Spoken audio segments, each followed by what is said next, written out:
Hello everyone. Today I will tell you the use of it. So listen carefully. I will try to tell you all the ways to use it. It depends on you how you will understand. ऐसे कहना शायद सही नहीं होगा क्योंकि जब हम beginners को इंग्लिश सिखाते हैं तो ये सब जानना, ये सब समझना उनके लिए बहुत मुश्किल पड़ जाएगा. ओके, तो हिंदी में बोलना किसी हद तक ठीक रहेगा सिखाने के उद्देश्य से. तो हम आज इट का यूज़ समझेंगे कि इट का यूज़ कहाँ, कब, कैसे और क्यों होता है. तो सबसे पहले हमारा प्रश्न है कि इट का हिंदी अर्थ क्या होता है, कि इट को हिंदी में क्या बोलते हैं. ओके, तो इट का हिंदी अर्थ यह होता है. अब आप सोचेंगे कि जिसको भी बोलते हैं और इट को भी, दोनों को यह बोलते हैं, तो इन दोनों को डिफरेंशिएट कैसे करें.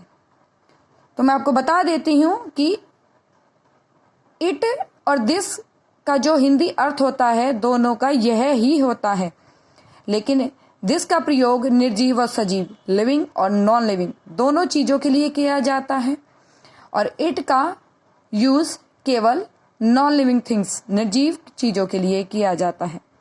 लेकिन ये बात आप जान लें कि इट का प्रयोग हर जगह एक जैसा नहीं रहता. इट का प्रयोग अपने अपने स्थान पर बदलता रहता है. तो ये सिर्फ उस प्रश्न का उत्तर है कि हिंदी में इट को क्या समझते हैं और क्या इसको बोलते हैं. तो आप स्क्रीनशॉट ले सकते हैं इसको समझने के लिए. इसको नोट डाउन जरूर कर लेना. हमारा दूसरा प्रश्न है इट से जुड़ा हुआ कि इट का इस्तेमाल कहाँ होता है. ये सबके दिमाग में रहती हैं बातें कि इट का इस्तेमाल और इट का यूज़ कहाँ होता है. तो ज़्यादातर वाक्यों में इट का यूज़ सेंटेंस को पूरा करने के लिए, पूरक सेंटेंसेस के रूप में, जो सेंटेंस को पूरा करने के लिए किया जाता है. जिन सेंटेंसेस में सब्जेक्ट नहीं होता है, सब्जेक्ट की कमी होती है, उन सेंटेंसेस में सब्जेक्ट के जगह पर, सब्जेक्ट के स्थान पर हम इट या देयर का यूज़ कर लेते हैं. ओके, सब्जेक्ट किसको बोलते हैं? सब्जेक्ट बोलते हैं कर्ता, जो काम करने वाला है. जैसे किसी का नाम हो या फिर यह, वह, मैं, तुम, ये सभी, तुम, हम, ये सभी सब्जेक्ट होते हैं. और अगर किसी चीज़ में सब्जेक्ट की कमी है तो सब्जेक्ट के स्थान पर हम इट का यूज़ कर सकते हैं. ओके, तो इंग्लिश ग्रामर के अनुसार किसी भी दिन की शुरुआत, जैसे आज, कल, परसों, सोमवार, मंगलवार, इनकी शुरुआत में जब हम इंग्लिश में कोई सेंटेंस बनाते हैं तो हम सीधा सीधा इसको नहीं लिख सकते. आप सीधा सीधा इसको नहीं लिख सकते. अगर हम कहते हैं कि आज रविवार है तो हम ऐसे नहीं बोलेंगे संडे टुडे, ये गलत होगा. तो इसको पूरा करने के लिए इसके पूरक इट का इस्तेमाल करना बहुत ज़रूरी है. ठीक है, तो शुरुआत आज, कल, परसों, सोमवार, मंगलवार इत्यादि से नहीं हो सकती. इंग्लिश में ऐसे वाक्यों को बनाने के लिए इट की सहायता लेनी पड़ती है. फॉर एग्जाम्पल मैं आपको बता देती हूँ, जैसे आज सोमवार है तो मंडे टुडे नहीं लिख सकते, खाली इसमें बोलेंगे इट इज़ मंडे टुडे. ये पूरा सेंटेंस बन चुका है. कल रविवार था, इट वॉज लगाया क्योंकि इसमें था लगा हुआ है. ओके, तो कल रविवार था, it was Sunday yesterday. Okay, तो समझ में आया होगा, आई होप. इट का दूसरा यूज होता है कि अगर समय हो चुका है या गया है, समय हो चुका था या गया था, इसका मतलब है कि अगर किसी भी वाक्य के अंत में चुका है, गया है, चुका था, गया था आदि आता है तो उन सेंटेंसेस में भी हम इट का इस्तेमाल कर सकते हैं. कैसे? अब इसमें दो चीजें लिखी हुई हैं, हैज बीन और हैड बीन. इसका इस्तेमाल बता देती हूँ कि इन दोनों को कैसे लिखा जाना है. हैज बीन वहां लगेगा जहां चुका है या गया है अंत में आया हो वाक्य के, और जहां चुका था और गया था लिखा आया हो वहां हैड बीन लग जाएगा. ठीक है, कोई भी कंफ्यूजन आप कमेंट बॉक्स में बोल सकते हैं.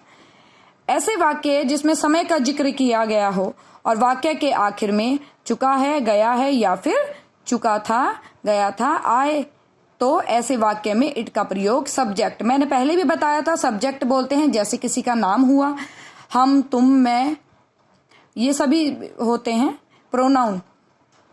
इन सभी सेंटेंसेस में काल के अनुसार कि आज की बात है, अगर है लगा हुआ है तो हैज बीन लगा दो, था लगा हुआ है तो हैड बीन लगा दो। ओके, उदाहरण के लिए 3 दिन हो गए हैं, तो ये देखो इसमें कोई भी सब्जेक्ट हम अवेलेबल नहीं है, तो इसको कैसे बनाएंगे, इट और अंत में है लिखा है तो बोल देंगे हैज बीन। मैंने बोला था जिसके अंत में है गए हैं तो उसको हैज बीन लिखेंगे, it has been 3 days।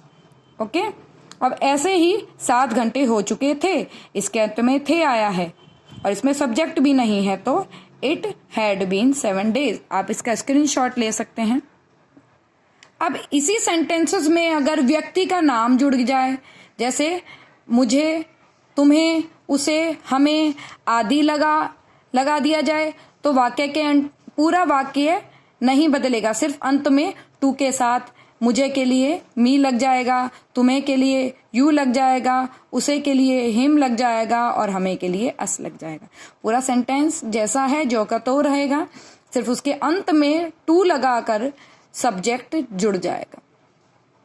Okay, इस तरह से सेंटेंस, उदाहरण के लिए मुझे, देखो पहले सेंटेंस में 10 दिन हो गए हैं ऐसे लिखा हुआ था, लेकिन इसमें मुझे एक्स्ट्रा जुड़ चुका है, तो इसको हम किस तरह से दिखाएंगे, मुझे 10 दिन हो गए हैं तो it has been 10 days, to लगाकर मी लगा दिया हमने, टू मी।